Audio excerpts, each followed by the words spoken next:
चुनाव जीते तो उसको इम्प्लीमेंट करेंगे। अभी तक आप इसे योजना क्यों कह रहे थे फिर? 2700 करोड़ रुपए अपने बजट के अंदर रखे हुए हैं, ठीक है, महिला सम्मान योजना के लिए। राजेश, योजना तो वो होती है ना जो लागू हो जाए। अभी आज अरविंद केजरीवाल खुद कह रहे हैं ये हमारा वादा है, हमारी गारंटी है। भाई ये 2700 करोड़ रुपए उसके रखे हुए हैं, कैबिनेट ने पास कर दी, क्या सोच के रोकेंगे? मतलब ये पैसा कहाँ से आएगा? ये महिला सम्मान। अरे भाई सुनो, यमुना जी को साफ कर देंगे। यमुना जी के बारे में बताए क्या बोलते, सुनिए। तो मैं अब थोड़ी बहुत पॉलिटिक्स तो समझने लगा हूँ। यमुना पे वोट नहीं मिलेंगे। यमुना पे वोट नहीं मिलता तो नहीं करेंगे। अच्छा, पानी दिया है सबको। सुनिए, इनके खुद के शीश महल में नहीं आता, 17 आरओ लगे हुए हैं। ये तो ये लग रहा है जैसे कि कांग्रेस और भारतीय जनता पार्टी दोनों मिलकर आम आदमी पार्टी को जिताने में पूरी कोशिश कर रही है। यही आशुतोष जी कहते हैं कि कैश का बहुत बड़ा दुरुपयोग हो रहा है चुनाव में। तो कैश का अगर यहाँ पर उपयोग, यहाँ पे सत्ताधारी पार्टी है आम आदमी पार्टी सर, और मैं आपको पर्सनली कोई टारगेट नहीं कर रहा हूँ। नमस्कार दोस्तों, स्वागत है आपका। आप देख रहे हैं दबहट डिबेट। दोस्तों आज की डिबेट होने वाली है बीजेपी के प्रवक्ता शाहजाद पूनेवाला, आम आदमी पार्टी के प्रवक्ता राजेश गुप्ता और आशुतोष गुप्ता के बीच में। दोस्तों दिल्ली में चुनाव होने से पहले वादों पर चर्चा हो रही थी, जिसमें न्यूज एंकर मानव गुप्ता ने ताबड़तोड़ सवाल किया आम आदमी पार्टी के प्रवक्ता राजेश गुप्ता से, और आम आदमी पार्टी के प्रवक्ता सवाल सुन के बौखला गया और इधर उधर की बातें करने लगा। उसके बाद भाजपाई शाहजाद और मानव गुप्ता जी ने मिलकर दोनों राजेश गुप्ता की अच्छी खासी पिलाई कर दी। खैर दोस्तों, डिबेट काफी मजेदार होने वाला है। आपसे अनुरोध है कि वीडियो को अंत तक जरूर देखना। अगर आप चैनल पर पहली बार आए हैं, चैनल को सब्सक्राइब नहीं किया तो चैनल को सब्सक्राइब जरूर कीजिएगा। चलिए दोस्तों, मेन वीडियो को स्टार्ट करते हैं। चलिए शुरू करते हैं। आप खुद कह रहे हैं आज पहली बार अरविंद केजरीवाल प्रेस कॉन्फ्रेंस में कि भाई ये तो वादा था, मैनिफेस्टो में लाएंगे, चुनाव जीते तो उसको इंप्लीमेंट करेंगे। अभी तक आप इसे योजना क्यों कह रहे थे फिर? कि अरविंद केजरीवाल जो कहते होते करके दिखाते, इसमें कोई दो राय नहीं। हमने जब शुरुआत में कहा था मानव कि हम पानी जो है वो माफ करेंगे और बिजली हाफ प्राइस पे देंगे, तो सबने कहा ये संभव ही नहीं है दिल्ली के अंदर, ये तो हो ही नहीं सकता। और अगर ऐसा अरविंद केजरीवाल जी ने करने की जरूरत करी तो दिल्ली में तो बिजली आनी बंद हो जाएगी। लेकिन कैसा हुआ, आज बिजली आ रही है। 8600 किलो मेगावाट की इस वक्त डिमांड थी इस साल में। एक मिनट के लिए भी बिजली उसके बावजूद नहीं गई। तो हमने करके दिखाया। हमने कहा महिलाओं को बस में मुफ्त सफर देंगे, हमने करके दिखाया। ऐसी कौन सी चीज थी जो केजरीवाल जी ने कही और करके नहीं दिखाई, वो मुझे आप बताओ। अब आ जाओ इस वाली योजना के ऊपर। देखिए, हमने बजट के अंदर, शहजाद बैठे हुए, शहजाद खुद जानते हैं इसको, 2700 करोड़ रुपए अपने बजट के अंदर रखे हुए हैं, ठीक है, महिला सम्मान योजना के लिए, जिसके अंदर 1000 की योजना थी। अरविंद केजरीवाल जी ने ये कहा कि हमने उसको पास कर दिया। डिले वो क्यों हुई? क्योंकि अरविंद केजरीवाल जी जेल में थे।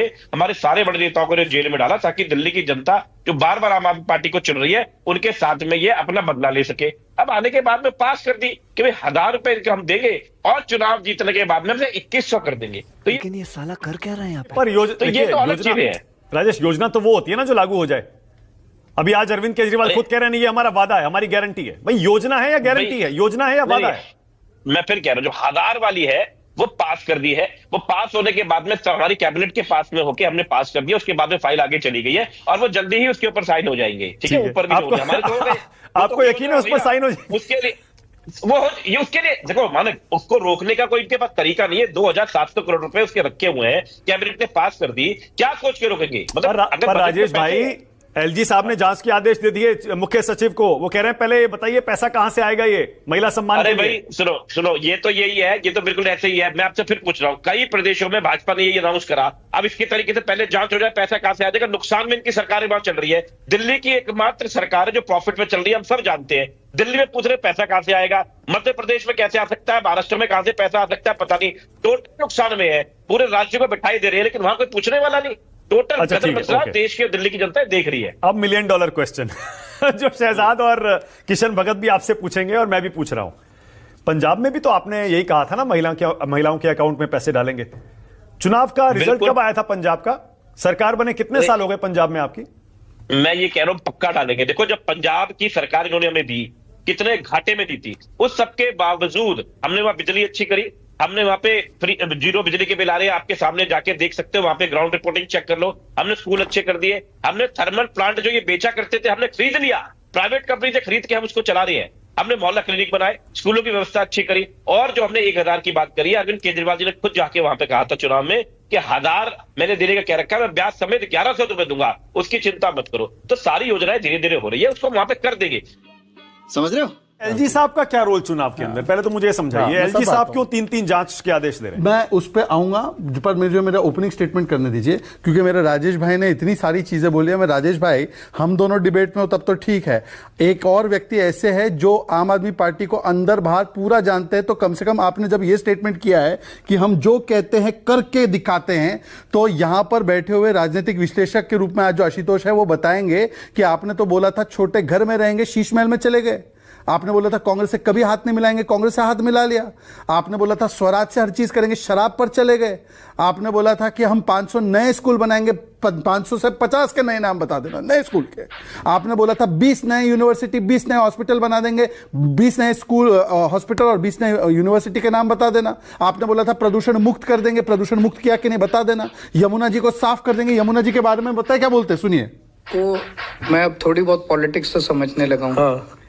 यमुना पे वोट नहीं मिलेंगे। बताइए, 2015 में बोला था 2020 में करेंगे, 2020 में बोला 25 में करेंगे, आप बोल रहे यमुना पे वोट नहीं मिलते तो नहीं करेंगे। अच्छा, पानी दिया है सबको, सुनिए ये है पानी का हाल। एग्जैक्टली 22 महीने के अंदर दिल्ली के हर कोने के अंदर, दिल्ली की हर कॉलोनी के अंदर, सभी घरों के अंदर पाइप से दिल्ली में पानी पहुंच जाए। ये फरवरी 2016 का बयान है। आज क्या है 2024। पहली टोटी लगा के पी रहे, बोल रहे थे कि एक टोटी में आ गया। इनके खुद के शीश महल में नहीं आता, 17 आरओ लगे हुए, 17 आरओ लगे हुए, अपने घर में भी साफ पानी नहीं दे पाए। अब आते हैं आपके अच्छा, तो इन्होंने माना भी है इस बार, मेरे इंटरव्यू में भी माना। वो बोले 3 वादे मैं पूरे नहीं कर पाया। अच्छा जी, माना उन्होंने तो। अच्छा, बाकी के वादे पूरे कर दिए। 500 नए स्कूल कहाँ हैं, 20 नए यूनिवर्सिटी कहाँ है। कल इनके एक और प्रवक्ता है, चलिए राजेश जी तो एक सुलझे हुए व्यक्ति है, इनके एक नए प्रवक्ता ने बोला कि हमने स्पोर्ट्स यूनिवर्सिटी बना दी। मैंने बोला एड्रेस बताओ, तो वो भाग गए। साहब कहेंगे नहीं जांच हो जाए। कैसा लगता है आपको ये दिल्ली के चुनाव का सिनारियो इस समय? नहीं, मुझे तो ये लग रहा है जैसे कि कांग्रेस और भारतीय जनता पार्टी दोनों मिलकर आम आदमी पार्टी को जिताने में पूरी कोशिश कर रही है। जिताने में बजाय, हाँ बिल्कुल बिल्कुल। देखिए, इसी तरीके की पॉलिटिक्स की वजह से आम आदमी पार्टी 2015 में जीती और 2020 में।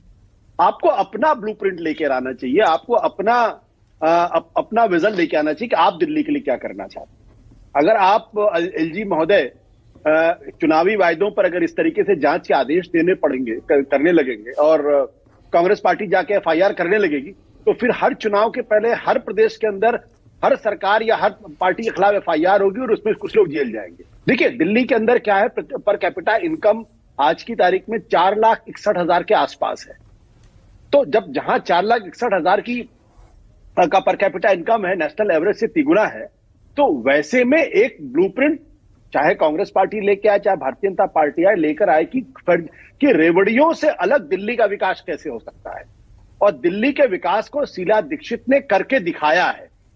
दिल्ली में जो कुछ भी विकास हुआ वो 3 साल क्यों मुख्यमंत्री रही, इसीलिए मुख्यमंत्री। क्या उन्होंने कोई रेवड़ी बांटी थी क्या?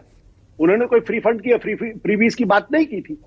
तो जब आप विकास करके दिखाएंगे तब लोग आपके साथ जुड़ेंगे। पर अब तो आशुतोष, ये तो आज की रियलिटी है ना, ये तो आज की सच्चाई है। और सिर्फ दिल्ली नहीं, देश के किसी भी कोने में आप चले जाइए, ऐसा लगता है आज की तारीख में चुनाव बिना रेवड़ियों के लड़ना संभव ही नहीं रह गया है। पिछले लोकसभा चुनाव देख लीजिए, उससे पहले के, उसके बाद के चुनाव देख लीजिए। वो अलग बात है कि सुप्रीम कोर्ट तक में ये बात उठ गई कि भैया राजनीतिक दलों को पहले हिसाब किताब कर लेना चाहिए, पैसा कहां से आएगा। लेकिन ये फैक्ट है, इसके बिना नहीं होगा। और दिल्ली में देखिएगा, अभी आप भी जानते हैं, कांग्रेस और बीजेपी आम आदमी पार्टी से ज्यादा पैसे देने का वादा करेंगी। देखिए मानक, सिर्फ वायदे करने से जनता का वोट नहीं मिलता है। जनता को यह भरोसा भी होना चाहिए कि 2 लोग, 3 लोग, 4 लोग जो वायदे कर रहे हैं, इनमें से कौन डिलीवर कर। ये अगर भारतीय जनता पार्टी अगर महाराष्ट्र में जीत सकती है तो झारखंड में क्यों बुरी तरीके से हार गई? भारतीय जनता पार्टी झारखंड में हारी ना, वायदे तो उसी तरीके के वायदे थे। तो वहां झारखंड के अंदर लोगों को यह लगा कि बीजेपी उस तरीके से डिलीवर नहीं कर सकती, क्योंकि जो लोकल लीडरशिप है क्या वो कर सकती नहीं कर सकती। महाराष्ट्र के अंदर उसको इस बात का भरोसा था कि वहां डिलीवर कर सकती है, और डिलीवर करके दिया उसने, क्योंकि 3 महीने के लिए का जो इंस्टॉलमेंट था वो 3 महीनों के खातों में गया।